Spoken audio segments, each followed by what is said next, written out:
Hey everybody, I'm going to do a little ranking of the 10 all-time favorite radio-friendly classic rock songs from the heyday of FM rock radio in the 70s. You know, those songs where you might even not know the band, you might not know the album, but it's on the radio. It's definitely a classic rock song.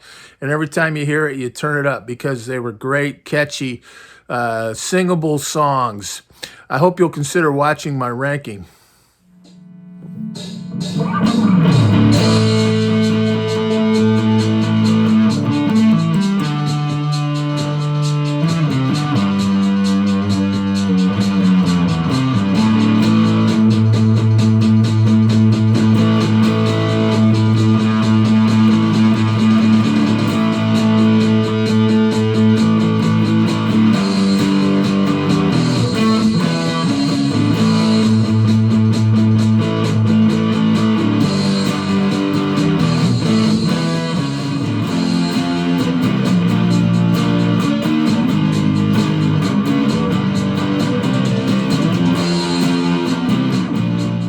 Everybody, I'm going to do a little ranking on the top 10 radio-friendly classic rock songs. And you think, what is a radio-friendly song? That's a song that was kind of written to play on the radio back in the great days of FM. I guess I'm thinking of the 70s.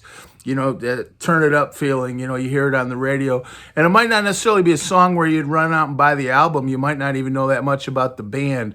But they were staples of FM rock radio, and whenever you heard them, it just was great. I guess a couple of the criteria, I'm thinking of songs, not jams or not compositions. So, and I love jams and I love compositions. I would say a lot of, like Yes and things like that you would hear on the radio, which are great.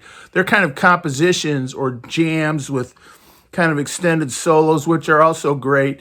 But I'm talking about those kind of tight little 3 to 4 minute songs that just are great. And there's so many of them from that period. And a lot of the best bands, classic rock bands, were radio friendly, some more than others. That's another important criteria. You can kind of sing along. The first one is Save My Life, I'm Going Down for the Last Time by Head East. I'm not sure, is that called also Never Been Any Reason, but what a great song. Save My Life, I'm Going Down for the Last Time. And I remember seeing that Head East album around a lot, but I don't know one other song the band did. I think they were a kind of a Midwestern band. I remember when bands used to play that in, clubs and things in my youth, and it was always a favorite, and so a lot of live bands picked it up. But it's just a terrific song, so well written. It's got that great hook. It kind of develops, and it's just a super well-written song. Head East, Save My Life, I'm Going Down for the Last Time. That's Head East is kind of has become a Trivial Pursuit question, but that song made its mark. It's a terrific song. The next one is always been a personal favorite of mine because I saw the band in 1976 warming up for Bob Seger. It was the first concert I ever saw at the Pontiac Silverdome. And it's Elvin Bishop, Fooled Around and Fell in Love. What a terrific song. And I think that was actually sung by Marty Balin, not Elvin Bishop. And it was kind of their big breakthrough hit. An interesting thing about Elvin Bishop is when I grew up in Michigan, that was the only Elvin Bishop song I ever knew. And I saw Elvin Bishop. I remember enjoying it, but that was the only song I ever knew or ever heard. Now, when I moved to the South, there were more people that liked Elvin Bishop and knew more of his songs and remembered him a lot more. And I think that was kind of went back to the early 70s when a lot of music was regional. And Elvin Bishop was what we might have called Southern rock, what we would call Southern rock. And, of course, Southern rock today is kind of like Leonard Skinner, the Allman Brothers, maybe a few others, Marshall Tucker. But there were a bunch of Southern rock bands that were kind of more popular in the South, just like there were kind of West Coast bands or Detroit bands or New England, New York bands or something. But that Fooled Around and Fell in Love is such a good blues rock song. And it's very radio friendly. You just hear it, and it's such a well done song. It's got a catchy hook. That's another kind of criteria, some kind of a hook. The next one, oh my gosh, it's got to be one of the one of the great radio songs in the history of the radio. It's also on AM a lot, and that is "School's Out" by Alice Cooper. And I just remember I was young. I was even too young to really know much about albums, but I remember when that was popular because I think I was about sixth or seventh grade when I first heard it, maybe even fifth grade. You know, at that point, when at that time of life, when someone's singing about school being out and summer vacation and a little bit of juvenile resentment against teachers and authority, that was just such a great song. And I just want to say a little bit, Alice Cooper's definitely classic rock. He did all those kind of dark songs, and a lot of his songs definitely wouldn't be on the radio, you know. They were too macabre or too bizarre. But if you listen to Alice Cooper's greatest hits, all those songs are radio friendly. No More Mr. Nice Guy, Teenage Lament 74, Hello Hooray, which is a personal favorite, Be My Lover. Those are all terrific songs. And I thought about putting everyone on the list because they all could easily go on this list as radio friendly classic rock songs. And then I thought it's got to be School's Out. Just timeless. A timeless, well done song, classic song, and also a timeless tale of 13-year-olds not liking school.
The next one, number 4, is Roll On Down the Highway by Bachman Turner Overdrive. And Bachman Turner Overdrive, again, had a bunch of radio-friendly songs. Of course, Randy Bachman came out of the Guess Who, which also was a great kind of classic rock, but also radio-friendly band.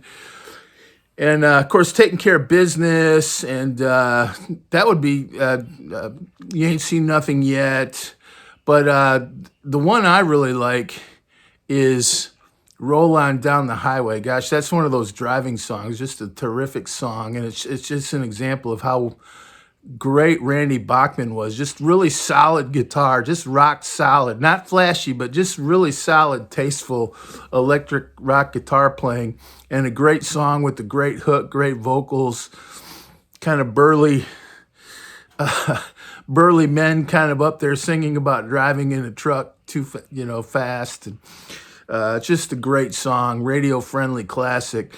And Bachman Turner, I have several Bachman Turner Overdrives. I have Bachman Turner Overdrive 2 and Not Fragile. And I think I've got Head On and I don't know, Four Wheel Drive. Some of them are. But a lot of their songs were kind of more radio-oriented. And I suspect a lot of people that know their big hits don't have Bachman Turner Overdrive albums. And that sort of makes them a quintessential radio-friendly band.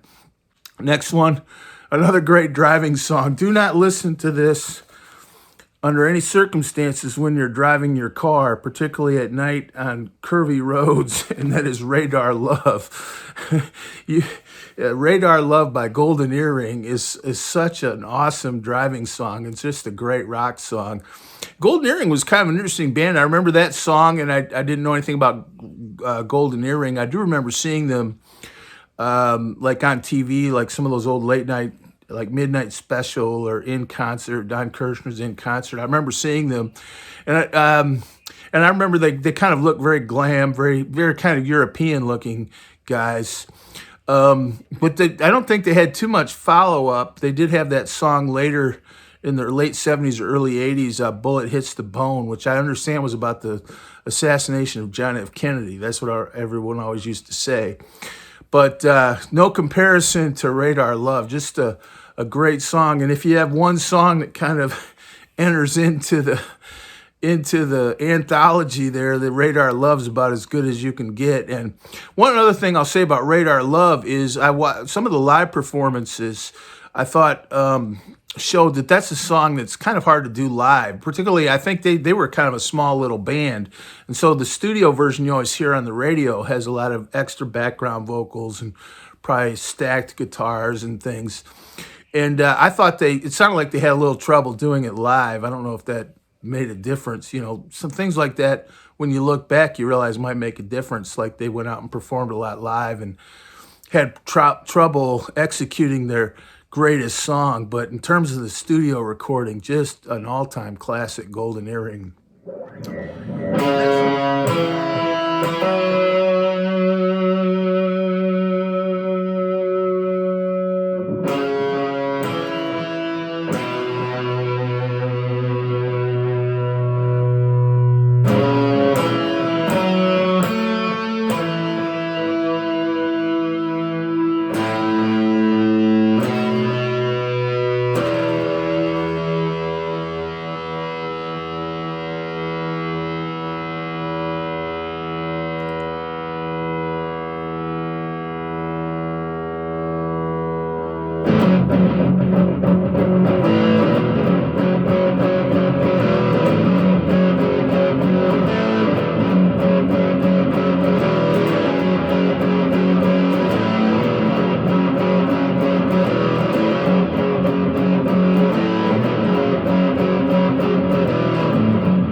Next one is a band I really liked growing up, and that is REO Speedwagon, Ridin' the Storm Out. And Ridin' the Storm Out is sort of the great REO Speedwagon song before they kind of changed into more of a kind of a commercial top 40 band. It's that good old Gary Richrath guitar. And I've actually got was it Michael Murphy who sang the original on the Ridin' the Storm Out album?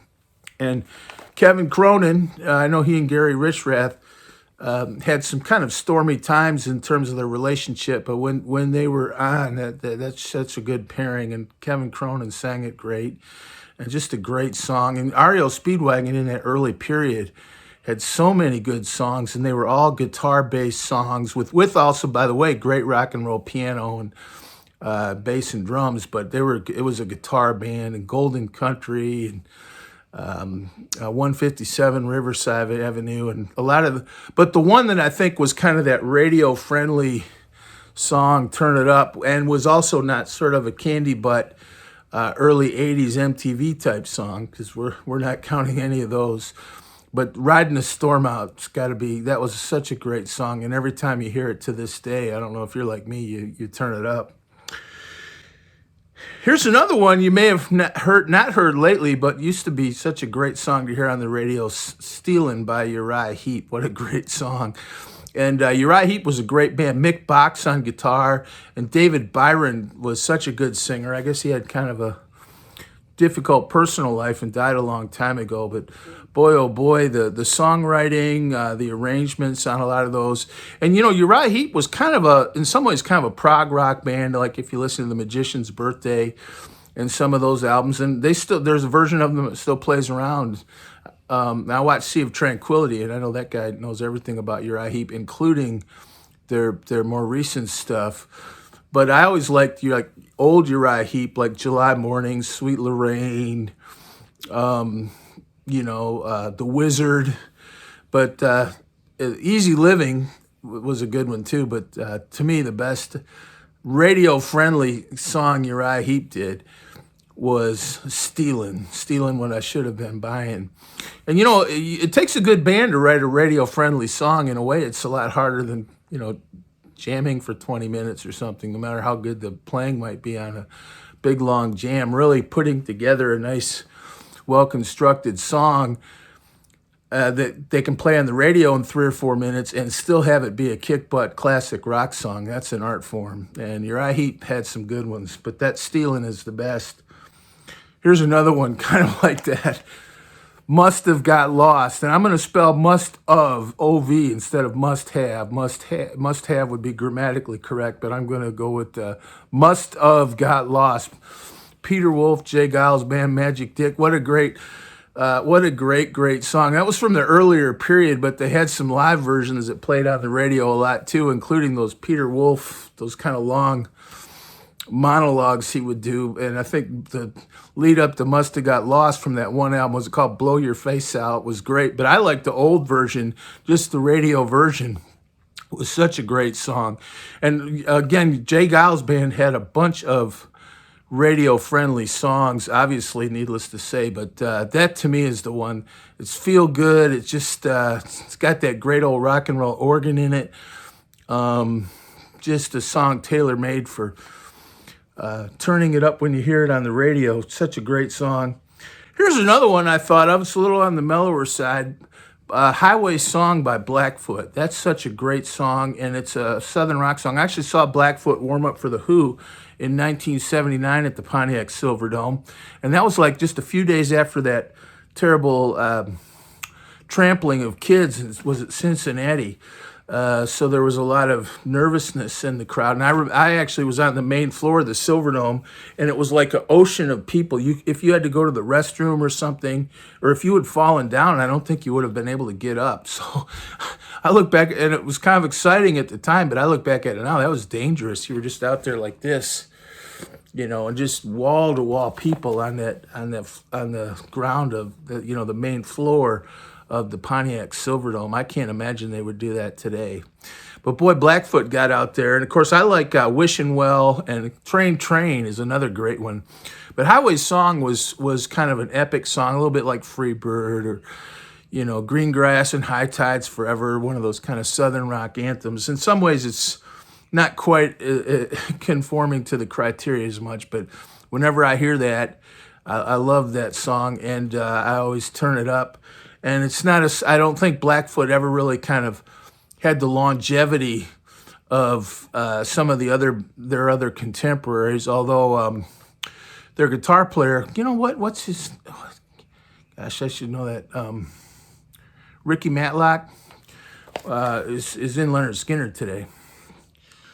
I also just mentioned, I used to go to church camp, and one of the preachers they had out there one year was Lenny Stadler, who had been in Blackfoot and then found the Lord and left rock and roll. And, that was one of the nights of the camp. That was his big sermon, was being in Blackfoot and leaving that for the life of serving the Lord in the Methodist Church. But you could tell he still loved that old rock and roll, and rightly so.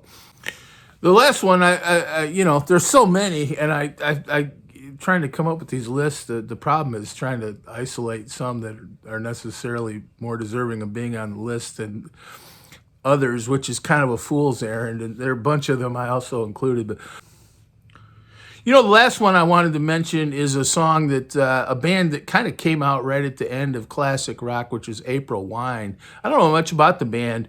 There is a movie called High Life, which is kind of a caper film about these kind of ne'er-do-well hippies in the early 80s that try to rob a bank. And it's kind of funny, but it's got April Wine in the soundtrack. But one of the great April Wine songs is I Like to Rock. And that's a good one. And you hear that on the radio, it just really gets you. I think they had another one, Just Between You and Me. They could kind of bring it down. And April Wine... and I didn't listen to them that much, but I do remember they had several songs, and they were of a consistently excellent quality. Good rock and roll band.